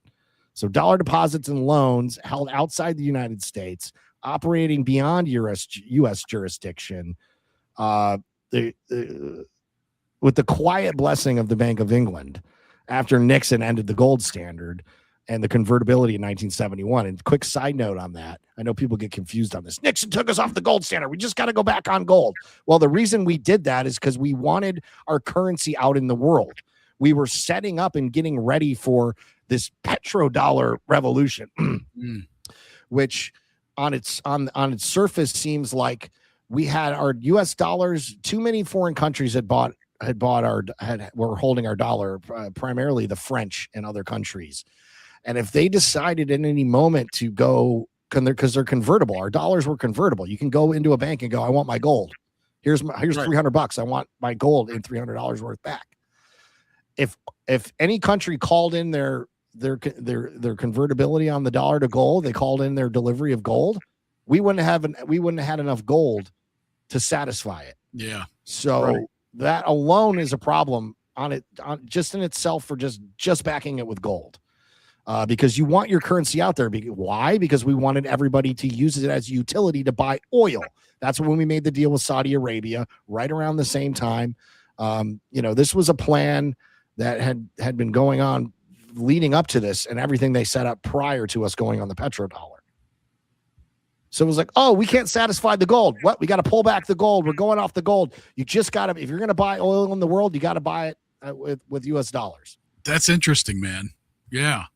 Yeah. Not a lot of people know that. That's like, it's mind bending when you see like how out in the open they did it, how who gives a crap, how whatever, we're doing it. We're lending money that's not even real, and we're going to charge you interest for it. We're literally making money off of something that doesn't exist. Yeah.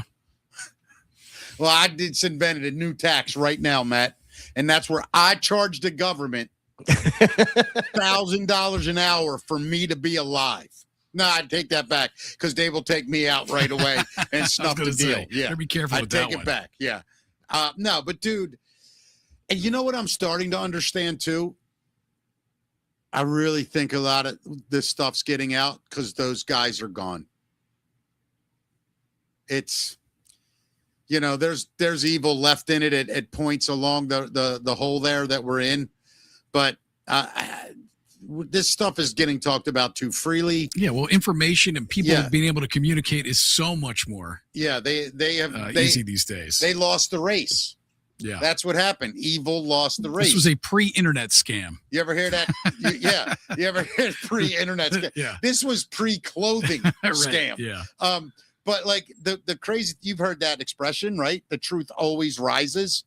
Well, we've been racing to the top, and I think the truth got there first. And I mean, keep going, Belushi. This is like, it gets deeper. I can't believe kids don't learn this in school. Not at all. And you, I'll say this about evil, like, you know, the evil's almost gone. There's always going to be evil. Yeah, no, I get it. Let me ask you guys. I mean, I think you know this, but I'm going to ask it rhetorically for the audience. Can you have good without evil? Yes. No. How would you define it? Right. You wouldn't. You would be. You just be. I mean, ultimately, hopefully the globe gets to that conscious state of completely living without ego, but it's getting to the level of enlightenment where you have zero ego is impossible for modern man. Dude, there's monks that do it, but then you hear about the crap the monks get up to. They're gambling and banging hookers. So what the hell's going on? Listen to me real quick. I love the concept you're saying. I just need to hate like at least 2 or 3 people. Right. Yeah, you can't like everybody. I can't do it, man. You know what I mean, Matt? Seriously. Isn't there a part of you when you see somebody and just inside you're going, man, I wish you get eaten by a polar bear. Like something like, oh, I hate that dude. Right? You gotta have a villain. It's kind of like the movies, right? You gotta have a movie villain. Well, then what was it? Well, it's like positive and negative charge of a battery. You can't have one without the other. Yin and yang. All balance of the universe is good and evil, negative and positive, black and white. And look, the minute we put on the minute we all put on these white robes and walk around this enlightened state, one guy's gonna come around with the machine gun, and then we're all screwed. Look at these idiots. Am I the only one who's greedy and horny? I'm killing everybody. I'm taking their women. Yeah. You know, I do think throughout time, I don't know if the concept, here's what I think has happened finally with humanity. The concept of being the baddest MFer on the planet and peaceful. This is a new idea for humans. This entire idea that, look, I want to be happy. Everybody does. But if you get out of line and make us unhappy, somebody's getting bitch slapped. And we're just telling you, we're the baddest dudes right now. Peace through strength. Yeah, I think it's a real. That's right, Matt. Yeah, I can't. Belushi, do you have another time in history where that's been the overlord? Peace. There was a handful. A little, probably 150 years during Rome, and maybe how much peace was under Julius Caesar? He was very loved. He was loved in Rome because he conquered everything around him. Right, but there was peace after he killed everybody. Yeah, well, okay, there you go. Yeah. So, yeah. Everybody that he found on Earth that he was able to reach, he pretty much said, "You're Roman," and they went, "Yeah, okay." Yeah. Yeah. But you know what I'm getting at? Like, but this idea that maybe the whole world can stop looking at ourselves as, like countries eventually and start looking at us as planetarians or whatever you want to call them. It's a great point, Mickey. You know why? Is because, like I said, what Trump is doing is he is allowing and breaking free countries that have the desire and will ultimately have the choice to either fade into the dustbin of history or become sovereign, self-reliant nations that will be good actors and negotiate in good faith on the world stage with each other, and have a peaceful transactional relationship where all peace around them and each of their neighbors is dependent on them keeping peace in order to keep the prosperity flowing around the planet. Bingo. That's and sadly, because we are humans, we need somebody to kind of go, all right, you're gonna do it. That's what we have. That's what we have Kim Jong-un for. We'll just keep him up there, and he'll be the ghost boogeyman that everyone gives a pat on the head to. Oh, Kim Jong-un's still around. So you know what's gonna be hilarious, dude? What if at the end of this, he like July 4th, right? Trump makes a big announcement, the world's at peace, and he comes running out in DC. Hello, everybody. You know, like all happy and shit. I was just kidding. I would love to see that. I think you know what? You know what encourages me, Mickey, is what I'm presenting today is how Trump is dismantling what is existing in order to get to what I just said. Yeah, you can't have one without the other. And you can't stand up something new without having a system in place to put it in, which Correct. I firmly believe it is in place. We're just watching the presentations and the fake fights in the Congress. You mentioned XRP earlier. You said shout out. Is that your that's the cross-border that's a cross-border payment solution. It's for institutions, banks, and countries a little bit of it. I own a little bit of it. You believe in it. Yeah. You think it's going to be well, this has got to fall first, right? Yeah. And then is it dependent on that? I believe in the utility and what I've watched them do and what they've built over the past 20 years. Yes, I do. And I think Bitcoin will have a role too. You don't seize all this Bitcoin and you don't have all these monster accounts sitting on all this capital where you let it go to zero. Now, I'm not going to get into a whole Bitcoin debate of did the CIA create it and was it an ultimate honey trap? There's some truth to that. But ultimately, I think it will be sort of a store of value-esque token that people can hold if they want to, securely grow capital over time.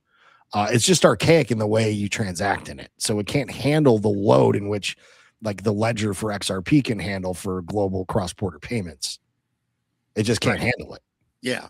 And I'm excited. I mean, I hope I'm looking forward to change if it helps all of us, and it frees us up and IRS. You know what is crazy about it? When I first read it like 7 years ago, I'm like, I read the white papers and the framework and the mission statement and the goal. Yeah.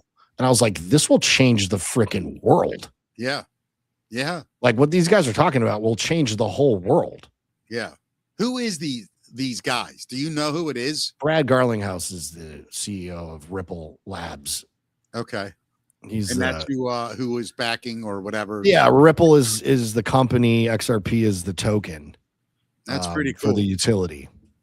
That's awesome. Yeah, I don't really know. There's a number of them that will have a role. Like, you're watching, they're already tokenizing real estate. Some guy in Texas already did a deal where he bought a 260 unit building. Was it Texas or Florida? It might have been Florida. He bought a 260 unit building and he released 100 tokens for it, and everybody could buy a slice of the building and then get a piece of the monthly revenues. There's going to be all sorts of stuff like that. Wow. Hey, can we do one for this show? Because we could use it. I'm just saying. Yeah. Above the rabbit hole, we'll launch one. Yeah. Right, let me keep going so we can try to get through as much of this. Go ahead. As we can. I love this. So Nixon pulls us off of the gold standard and the convertibility of the dollar in 71, and then the petrodollars flood into London. So it's the oil money into the London euro dollar accounts, and then the loans to developing nations, which they could control the interest rates on, and then fees and interests back into the system. So it's a loop. Yeah. So, all right. Yeah. So it's just continual. Just continual. Never ending. That doesn't even include the insurance. Yeah, that's ridiculous. All right. So here's how they get away with hiding all this shit. This system extends far beyond the square mile in the city of London. Okay. So there's a ring of crown dependencies all the and British overseas territories, the British Virgin Islands, the Cayman Islands, Jersey, Guernsey, Isle of Man, Bermuda. These are all forms of their offshore web, as Mickey likes to say with the spider web, which is a very accurate analogy. So the British Virgin Islands alone, get this, you ready for this? They incorporate over 400,000 companies a year. And it's probably all in in a one territory building, right? with all in one building. In a territory, a mailbox. Yeah. With a territory with fewer than 35,000 residents. How is that possible, Matt? Unbelievable.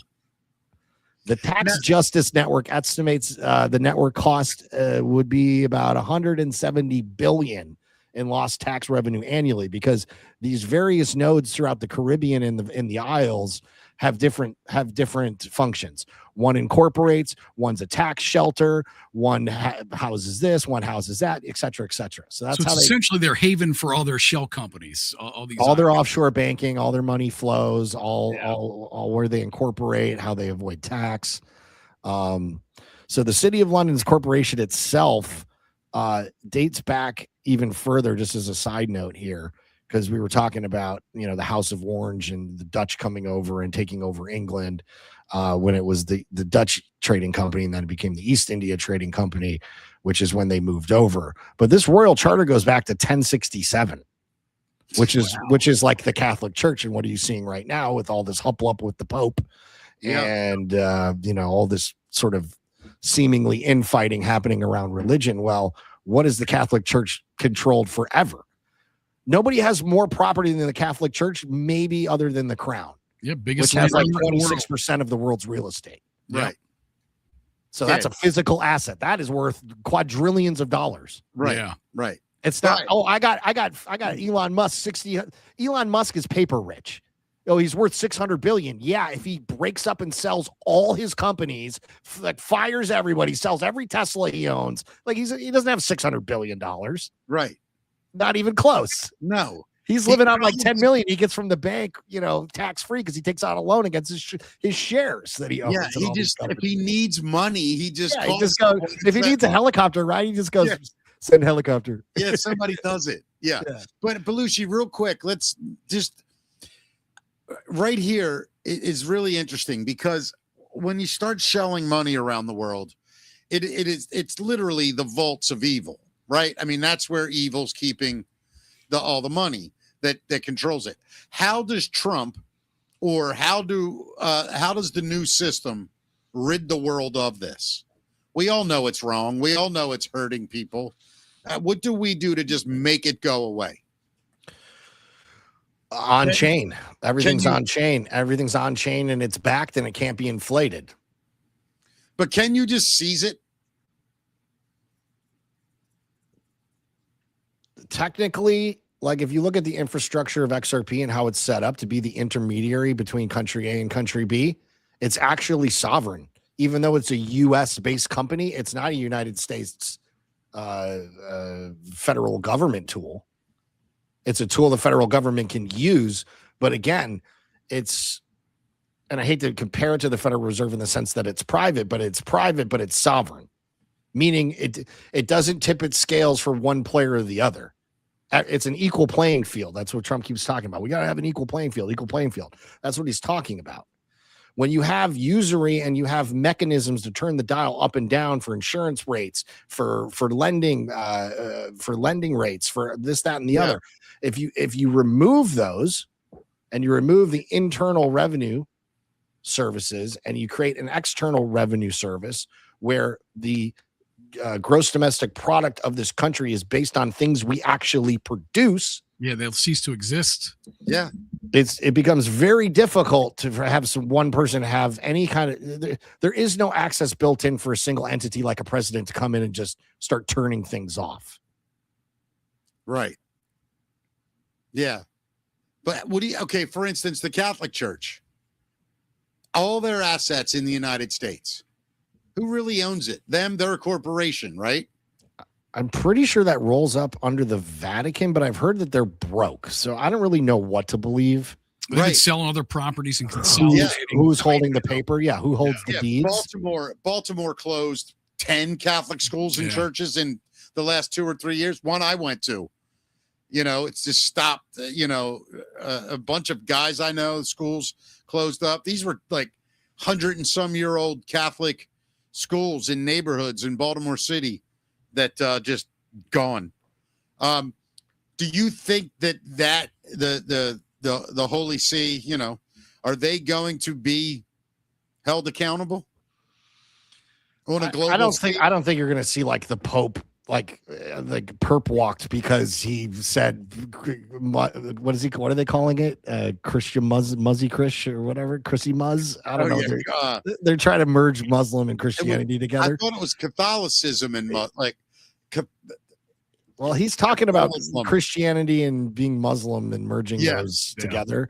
Yeah. Look, you can't arrest the Pope for thought speech, but you can dismantle everything that the Catholic Church has used as leverage over the world to enact their moral policies on people. Yeah. And because the Pope comes out and says immigration's good, now all the Catholics in the world are supposed to walk outside and look in their neighborhood and go, yeah, Pope said that's cool. That Haitian guy who just ate a duck at the park, the Pope's cool with that. So, I mean, this is like a kind of a ridiculous question. Just imagine being the police officer man on the scene. Now, excuse me, sir, tell me what happened again. Here's what happened, man. I wasn't going to believe it. I was just sitting here with my son throwing bread in the pond, and this Haitian man come up, snatched that duck right out the water, and just ate the son bitch right in front of me. I ain't never seen nothing like it. Didn't even skin it. Oh, man. My God. Oh, dude, I love you. It all started in Springfield, Ohio, man. They're eating the dogs and they're eating the cats. I'll tell you what, I mean, when dogs started dating cats, I started paying attention, man. I'm like, something's wrong here. I tell you what, that some bitch ate the bill and everything. It was crazy. I never seen nothing like it. I stopped him at the feet, though. You can't eat them web feet. That's weird. Yeah, so I mean, it seems to me when I look around that a lot of it's been dismantled, a lot of it's been sold off, a lot of it's, they didn't come out of pedogate too well. Like that hurt the Catholic Church very, very badly. My cousin's a Catholic priest. So I grew up Catholic. My mom's a Catholic. All the way. I mean, we're all denounced Catholics now, but some are still in the religion and take it very seriously. I mean, like. I don't really want to talk too much about my family. I won't give names, but the cousin who's a priest, he's been completely brainwashed by the archdiocese. I mean, by the way, do you have many cousins that are priests? I know you didn't want to give his name, but you would not believe the things my cousins do. First of all, my mom's one of 8. I have a huge family on that side, so I have awesome. 70 plus cousins, aunts, uncles, nieces, nephews, just on my mom's side that are all from the North Shore of Chicago. Wow. Irish Catholic, big Irish family. Yeah. So, go ahead. I'm just messing with you. I know. I have a lot of cousins that do a lot of things. Right. So no, but I just use that as an example because they are hit so hard with the propaganda inside the church. Like, I don't know if you've seen some of these videos circulating around, like over the weekend. Some of these Catholic priests and some of these various Christian denominations are like wishing death to their congregation on Donald Trump out in the open during mass. It's like, what the hell? Wow. Yeah. I mean, all you had to do is look around during COVID about how they all behaved. Half of them were telling their parishes to go get vaccinated. What are we talking about here? Again, the moral control of the mind. Right. That's the part of the triangle that is the Vatican. All right, let's get you back on track here. No, I refuse. All right, so control the choke points, yes. Control of the choke points. We're watching this play out right now. We touched a little bit on this in the beginning of the presentation, but Lloyd's has underwritten global maritime war risk for over 300 years. 90% of all world trade moves through by the sea, is all seaborne trade. This is just a staggering statistic. Yeah. The world shuts down without maritime trade. Full stop, period, full stop. So when the conflicts hit the Strait of Hormuz or the Suez Canal, the war risk premiums can spike 400% or more, sending massive cash flows directly into the city of London. So this is kind of coming full circle now, and I'm just showing you a map to illustrate. Here's the Strait of Malacca. Here's the Suez Canal, the Mendeb Strait, the Strait of Hormuz. This is like all the trade in the world, not just this strait, but all the straits combined, and all the seaborne trade is like 90% of the world's coming and goings of goods. Yeah, in all forms. That's staggering. And you're telling me the little old city of London has the monopoly on the insurance risk premiums, and they start wars all over the world in order to keep their premiums high? Holy crap. That should be the thing you're all screaming from the rooftops about. Sure. And then you understand why Trump is doing what he's doing, and he's embarrassing NATO, and he's systematically taking down the European central banks and all their puppets in parliament that control the policy around this crap. Yeah. Right. It's insane. Yeah, I know you guys used to try to do like a little 10-minute kind of wrap up here, so I'll go through the last couple slides here. So just to give you guys, I know. Yeah, we can go. It's fine. Man. It's fine. Yeah, we're good. Key numbers. Just to remind everybody, 252 years this system has been privatized. 21 plus million barrels a day go through the strait. 95% of the world's GDP is controlled by the Bank of International Settlements. The Crown owns 6.6 billion acres, and that's outside of the Catholic Church's real estate footprint. And then, like I was mentioning before, we didn't get into LIBOR and SOFR. We probably do that on another show, but 800 trillion was before they switched off of LIBOR, was going through LIBOR and all the rates they control for lending. And that's the policy that gets sent down to the banks. And they do that through all of their member banks and regional central banks. I kind of went through that in earlier slides. And then, almost $60 billion in premiums. That's just for 2024.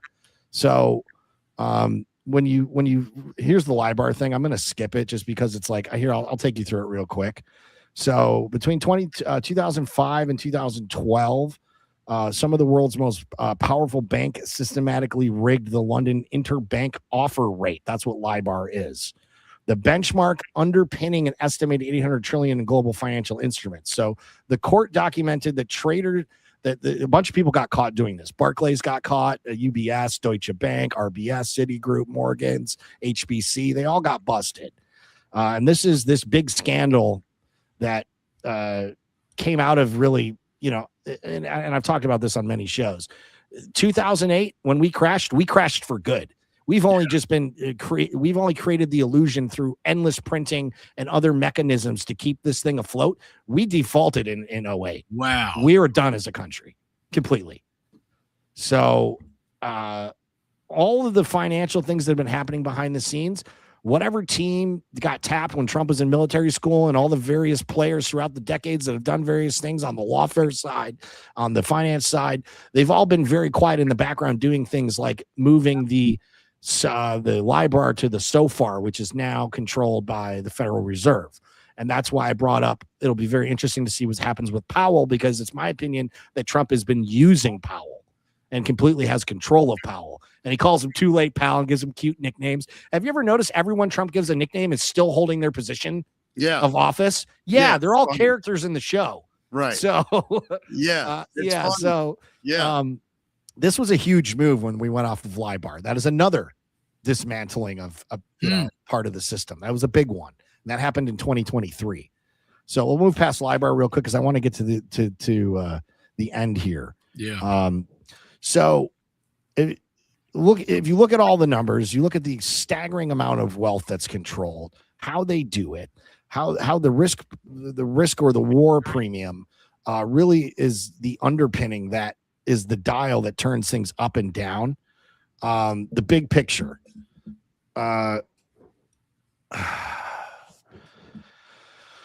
If you look at what Trump's doing around the planet, he's securing all the oil and the control of oil and energy for the globe.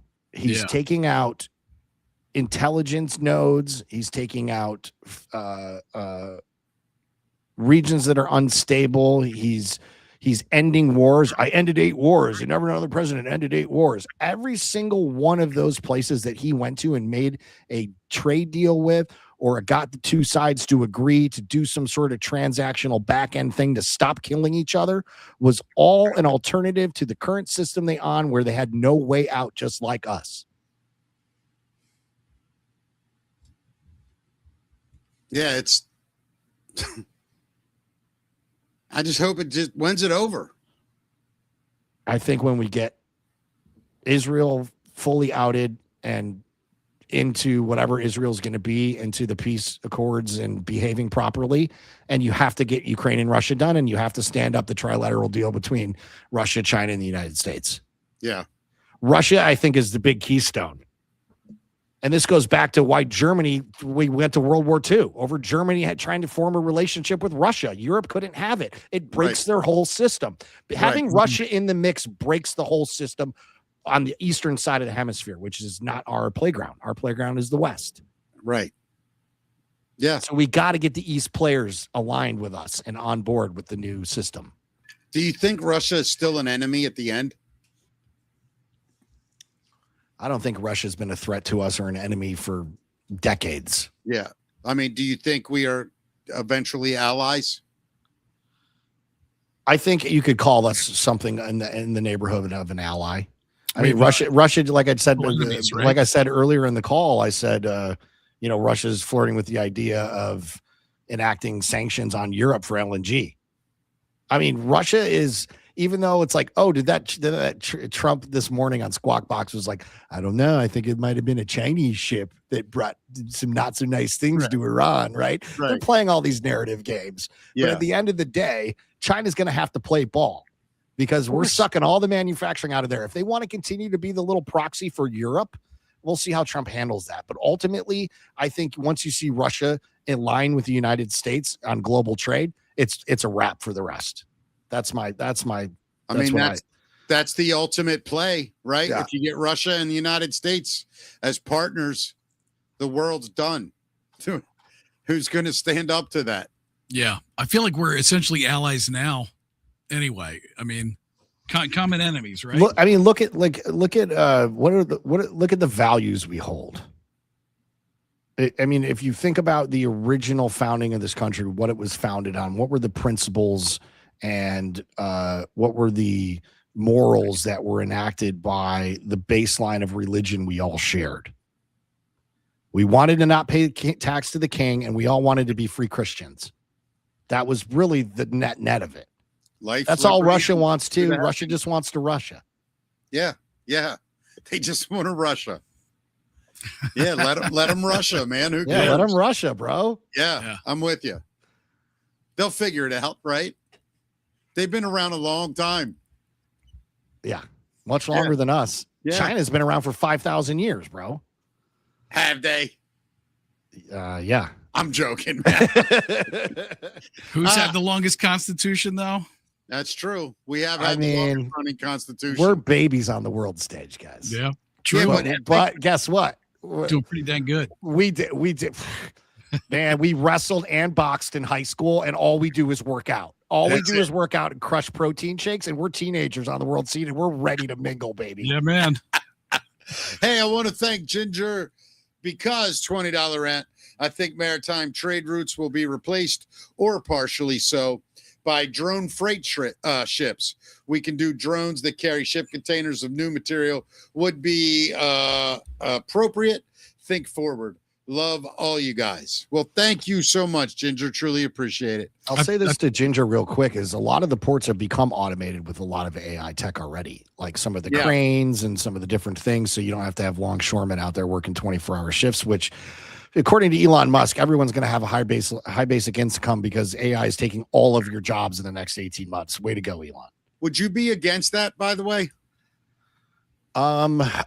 Yeah, because we need a purpose. And if we're going to be a nation of producing things, humans should be utilizing tools like AI and robots to do things that we don't want to do that are heavy lifts, but still require a human mind and interaction, and humans interacting with other humans, not computers talking to each other. Ultimately, you know, these computers, once they're bored of us, they're gonna come. The Skynet's going live. The Terminator's coming back. He's coming to your house first, Mickey. I know. Oh, listen, he ain't gonna be a fight either. As soon as I see him, I'm like, I'm done. I know it. You know, I was talking about this with my subscriber group last night on Pilled. I was saying, you know, I think there could be a use for, because think about Social Security for our retired seniors in this country. And Trump's, you know, made a big point. And, you know, I know this makes my parents happy and shit. I want this for, you know, I've paid a lot of money into Social Security in my career. So I'd like to get that back, and I'd like to have it not be taxed, and I'd like to be worth a lot more, because it should be worth a lot more. So I think the seniors deserve to get their money. And I think if we're going to do anything basic and universal, give everybody a stipend for a while. You've been stealing all our money since this country was, all our generations that are still walking on this planet have all been screwed. How about this? Once we all get to the age of, say, 60, you start getting like a nickel or a dime a week. You know what I mean? Like, yeah, right. No, but I mean, like, this idea that nobody has to work is really problematic for very much so our race of people, our human race. We need a purpose. We need something that we're working on doing and building and participating in. Otherwise, we're all just gonna die of DoorDash and whiskey, dude. It's gonna be bad if everyone just has $10,000 a month and nothing to do. I want to thank Donna J with $1. Love y'all. Where we go one, we go all. Pebbles 23. I want my straw man money back too. I love you three boys. Thank you, Pebbles. We got Walker 75 with a $5 rant, says, shout out for Rambo. I'm so sorry, Rambo. Hope you'll be a lot more comfortable very soon. You'll see him with his new teeth later tonight, 8 p.m. East, doing his show. And I think we gave a shout out already to Double L555, $10. Hi, all. And thank you very much. Yeah, everybody. Thank you. Hey, Belushi, man. Sincerely, bro, this was a freaking great show, dude. I really loved it, man. I can't wait to have you back on. Yeah, thanks for having me on. Brother. I know there's more stuff we could go over too, and I'd love to do the geopolitical thing with you, dude. Yeah, I mean, this is having this basic understanding and working of the framework of how the system was set up, who are the players, how does it work, and then ultimately, I hope it makes more sense for people that have not understood certain moves Trump has made geopolitically, make a little bit more sense. And I'd love to come back on and do current geopolitics with you guys. Let's do that. Anytime. Yeah, Tuesday seems to be a good day. So guys, I just stood up, and if I could just plug something real quick. I know we're running short on time. Yeah. Not at all. Go ahead. I have a gentleman, his name is Delta Radio. He's got a show here on Rumble, and he's done a great write-up on Donald J. Trump's the DJT ticker fusion, and I'm doing like a fusion spinoff and crushing shorts. What Trump's strategy has been around that, and he's done a brilliant job writing up some real cool financial analysis around Trump's company, and that'll be today at 5:00 Eastern on my Rumble channel. So if you're not following me, it's Belushi on Rumble, it's Belushi117 on X. Got your link in the description, by the way. Beautiful. And that's where you can find all my updates. So I hope I'll see a lot of you later this afternoon, 5:00 Eastern with Delta Radio. Also, another Victoria, thank you, $20 rant. Great education. Belushi is awesome at this. What a great compliment, dude. Thank you very much. I'm going to give you $10 next time I see you. I'm going to split that one with you. No lie, bro. That one had your name. All right. Or I can just text you my Cash App right now. That's fine. I'll send you $10, you cheap He wants bastard. crypto, man. Yeah, he wants crypto. Yeah. I don't know how to do it. That's hilarious. XRP only. Where do people find you all the time? I think the best place, definitely make sure you're following me on Rumble. It's just Belushi. Yep. BELUSHI. And you can find me on X as well, Belushi117. And I'm Belushi on all platforms. All my links / Graham Belushi. You can find me there. And I hope to see you guys. And thank you guys. This is always fun coming on with you too, whether it's just a call in, whether it's a random Rambo call in, or it's doing a full on show. So anytime, brother. Come back soon, brother. Yeah, we'll talk, man. We'll get you back in quick. All right, gentlemen. Thank you very much. Thank you, Have man. a great day. Have a great day. All right, man. That was awesome, wasn't it? Love it, man. Yeah. I could do that one for hours. We're hitting the 2:00 mark. Otherwise, I mean, we could have talked to him for another hour about this. Hands I'm sure. down. Yeah. I mean, God, he's so good at that. Let's see. Post Niz. I can't read today. Post Miz for $1. I sent Belushi an email. Did you get it? Well, we can't confirm that can't any longer. But I bet Belushi's still Yeah. listening. So, dude, check your email. All right. What a great show, everybody. Thank you. Tomorrow, yes, we've got gubernatorial candidate Ed Hale, who's running for Maryland's governorship. If you follow national news, our current governor, Wes Moore, has been making some news. He's had some exchanges with or about President Trump. The man running against him is up against a battle. I mean, Maryland's a very, very heavy Democratic state, but it's interesting. People are taking note a little bit of Ed Hale.